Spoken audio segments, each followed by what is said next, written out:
When you get intimate with him, he'll take layers off of your life. He'll regulate your mind. He'll fix your heart. He'll bring you out of situations, but you got to believe that you're able to do it. That's right. I sat one day and I said, God, to me, I feel like I've mastered praise and worship. To me, I feel like I've been doing it all my life. It's possible. All my life. I feel like I know when the power of God is in the house, I know it. I can feel it. I can sense it. I know when God is about to move, I can hear it. I can see it. I can feel it. I can sense it. I know what to do in worship, to lift my hands and say sweet stuff to God. I know what to do in praise. I can dance, I can jump, I can shout, I can wave my hands, I can clap my hands, I can play a drum, I can play a tambourine, I can do all of that stuff. And a certain part of me feel like I perfected praise and worship. But the thing about God is you can't figure him out. When you feel like you reached the peak of your life, you feel like you come to the end of something, and there's not more for you to go to. That's when you're in the right place. He said, now I got you where I want you to be. Why? You feel like there's nothing else. But there's higher heights in me. There's deeper depths in me. You can stretch wide in me. You can grow high in me. You can go down low in me. All you got to do is believe in me.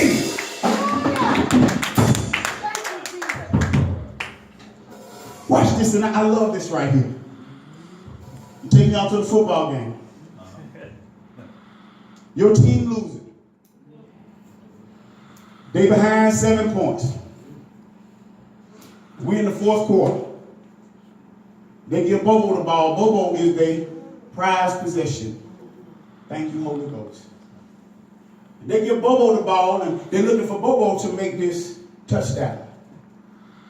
And the crowd, nobody, watch this. They don't have, even though they got cheerleaders down there, we've seen times where the cheerleaders have turned their back to the crowd and they're looking out on the field and they jumping up screaming. They're not showing the crowd what to do. They're going for what they know because they want their team to win. Watch this. The Bible says, he who conducts the orchestra must turn his back to the crowd. What was the word of God saying? If you want God to do something in your life, you got to forget everything that's behind you. You got to forget everybody that's around you. You got to forget what's going on inside of you. And watch this. If you develop a life of praise, you develop a life of worship, you develop a life of fasting. Watch this. Everybody that's behind you, everybody that's around you, everybody that's connected to you will start doing what you're doing when they see the results that you're getting from praise and worship. I remember Minister Allen. I used to go a lot of places. Me and Ethan would go. He was much younger, much smaller then. We'd be in service and we'd dance. And I dance, he'll dance. When I stop dancing, he stopped dancing. We go back to our seat and we still praising God. I remember we were in Miami and we were dancing and both of us was in the aisle. And so when I went back to the seat, he went back to the seat. We were sitting there. And some of my friends say, Pastor Demetris, we know this your church member. And I said, why you say that? He said, because when you dance, he dance, and he know what time to go back to his seat, and you know. And I said, watch this. Because of the lifestyle that I lived before him, he can emulate or imitate what I'm doing because it's pure and it's holy. Amen. Watch your praise and your worship. You watch people when they come to church. And if it's y'all, I want you to do better. I ain't fussing, but I am fussing. If you come to church and you're not worshiping God and praising God, don't expect your children or anybody that's connected to you to praise God. Guess why? Because you're their only example. You're the one that they see in church and out of church. They know how you live, so you got to do what's right all the time. When I'm at home, I worship God. On my job, I worship God. In the grocery store, I worship God. Anywhere that I am, I worship him. Why? Because he's everywhere I go. I don't leave him home when I go to the grocery store. I don't leave him home when I go to work. I don't leave him home when I go anywhere else. Why? Because he's on the inside of me. And wherever I go, he's going. Thank you, Jesus.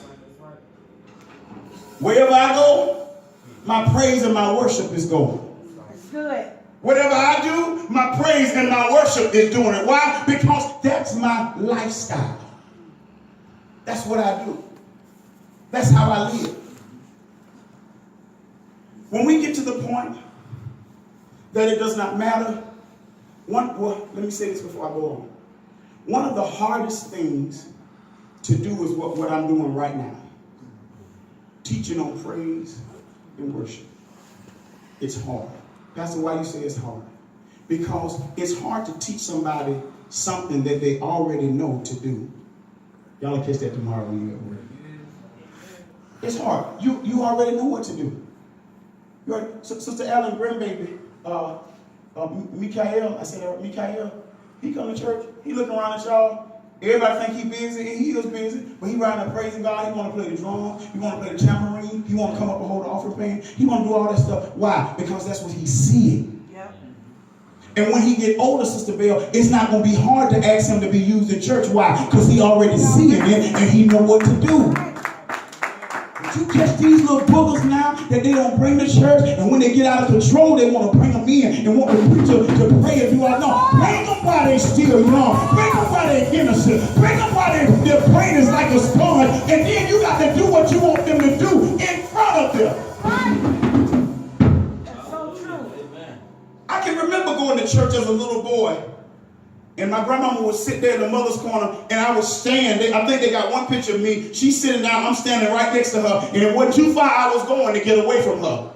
When she lift her hand and speak in tongue, I lift my hand and speak in tongue. When she clap her hands and shout, I clap my hands and shout. When she turn around or beat the drum or do whatever, I did the same thing. Why? Because I didn't see nothing else happening like that in her life. I seen her praising and worshiping. I seen her laying hands on the sick. I seen her prophesying. I seen her praising God. I seen her teaching and preaching the word. And I had a good example. Now that I'm in this position, now that I'm in this season of my life, it's not hard for God to get glory out of me. It's not hard for me to worship and praise Him. Why? Because it's already in me.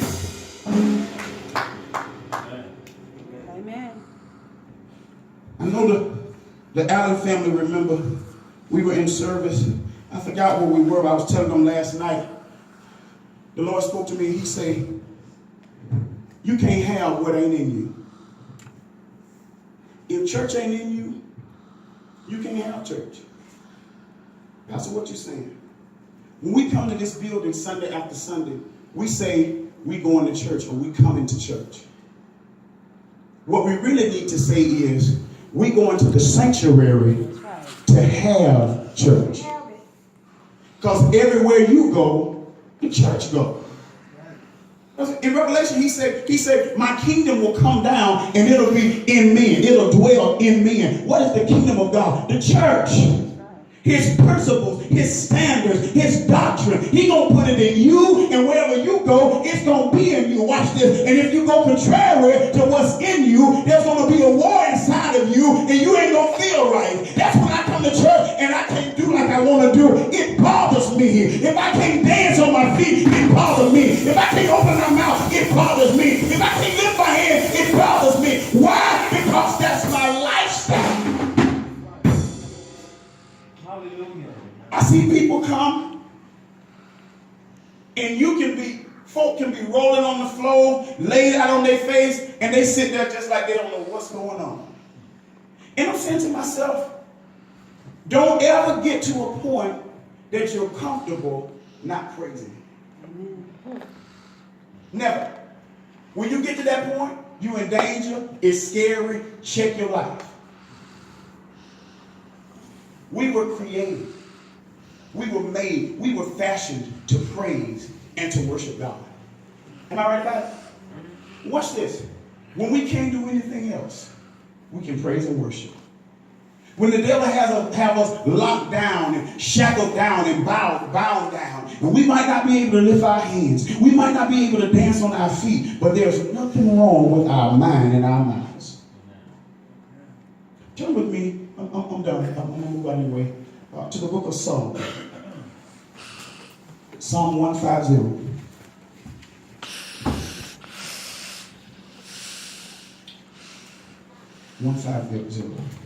Thank you, Jesus. I'm going to move out of your way. We're going to pray. Amen. And while While we're standing, I don't have my phone on me, but could somebody look up the word firmament? I want to break that down. Okay? Look up firmament. Just give me the definition for that. Look it up. Firmament. Right in the first Psalm 150, Psalm 150, and verse 1. The word firmament in there. Bless your name, Jesus. Hallelujah. Hallelujah. God, we praise you. Hallelujah. Somebody got it? You got it? All right. Will you come, please? Psalms 150. And the word that we're looking at is firmament. Thank you, Jesus. Bless your name. Firmament, the heavens or the sky, especially regarded as a tangible thing, a sphere or world viewed as a collection of people. That's all right. Okay. Thank you, sir. Praise ye the Lord. Where are we going to praise him? Sanctuary. In where? In the sanctuary. In our sanctuary. That's what your Bible says? In his. In his sanctuary. I don't care. I'm the pastor of New Jerusalem City of God Christian Center, founder, pastor, overseer, whatever you want to call it. Watch this. But this don't belong to me. I didn't shed blood for this church.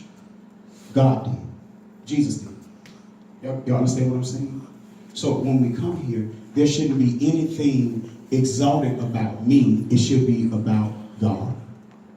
Are y'all following me?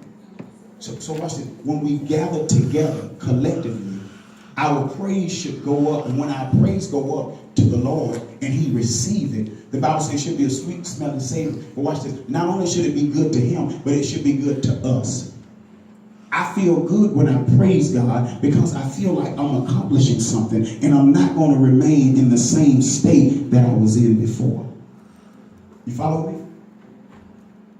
Praise him for his mighty acts. Praise him according to his excellent greatness. Praise him with the sound of the trumpet. Praise him with the psaltery and harp. Praise him with the timbrel and dance. Praise him with string instruments and organs. Praise him upon the loud cymbals. Praise him upon the high sounding cymbals. Let everything that hath breath praise the Lord. Praise ye the Lord. You may be seated. Watch this. There was a commandment. There was some encouragement. Look at your neighbor and say, we're encouraged to praise God. We're encouraged to praise God. He wants us to praise him. In praise, Sister Bianca, when we praise God, his presence comes in. You know how it is when you talk about somebody and you hear somebody, the person that you talk about, they pop up. What's the first thing we say? Talk about the devil. Y'all know we say that. You talk about somebody, here they come talk about the devil, they show up. Watch this. Have it ever occurred to you that you can speak stuff out of your mouth? The Bible says our words are spirit and life. You can speak stuff out of your mouth and it'll happen. Am I right? You can believe it in your heart. It happens. I'm talking about you and I'm saying all this stuff and then here you pop up. Wow. How strange is that? Because you don't know how powerful your words are.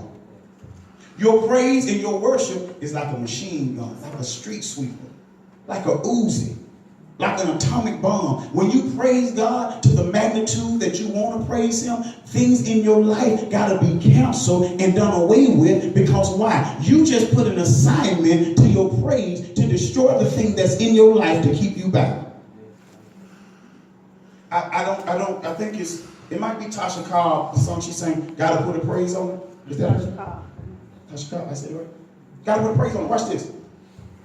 When I come to church, if we broke, we ain't got no money, we ain't got no food, I don't tell nobody, I don't come up here, I'm hungry, y'all, but I guess, no, I ain't finna do all that. I'm finna go hard. I'm gonna preach, I'm gonna praise God, I'm gonna worship him, and guess what? If he don't give us nothing after we leave, that don't mean I'm gonna stop, because guess what? Maybe I need to fast. Maybe I don't need nothing to eat right now to hear from God. We never think about that. We always worried about filling ourselves. We always worried about satisfying ourselves. Well, what about satisfying God? What about making him feel good? What about making him fat instead of ourselves? What about boosting up his ego and telling him who he is instead of worrying about us? The thing that I don't like about the church is that we have forgotten that we've been bought with a price. I don't belong to myself.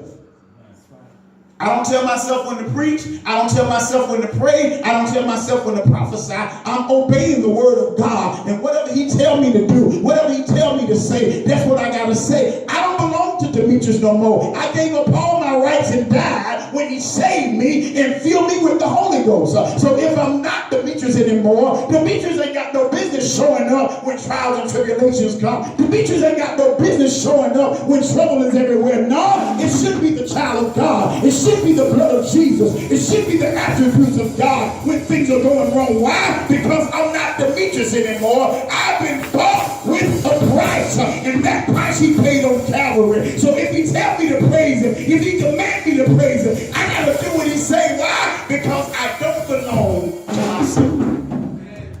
Thank you, Jesus. Thank you, God.